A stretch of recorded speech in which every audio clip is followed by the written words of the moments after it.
नमस्कार मित्रांनो, आज तांबवे येथे मैदान चालू आहे आणि आजचा बकासूरचा पायरा आहे तो म्हणजे सप्तहिंद केसरी सुंदर. सप्तहिंद केसरी सुंदर आणि बकासूर यांनी गट पाससुद्धा या मैदानावर केलेला आहे आणि सेमीसाठी पात्र झालेले आहेत.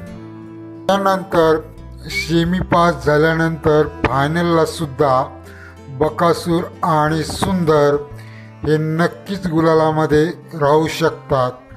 तर मित्रांनो, या तांबवे मैदानावर बरेचसे टॉपचे बैल आलेले आहेत आणि रणजित सर निंबाळकर यांचा सर्जासुद्धा आहे.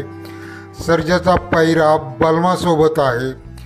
त्यानंतर बरेचसे टॉपचे बैल या मैदानावर आज आपणास पाहावयास मिळणार आहेत आणि फायनलला खूप अटीतटीची लढत पाहावयास मिळणार आहे, यामध्ये शंका नाही. धन्यवाद. भेटूया पुढील व्हिडिओमध्ये. चॅनेलला सबस्क्राईब करा, लाईक करा.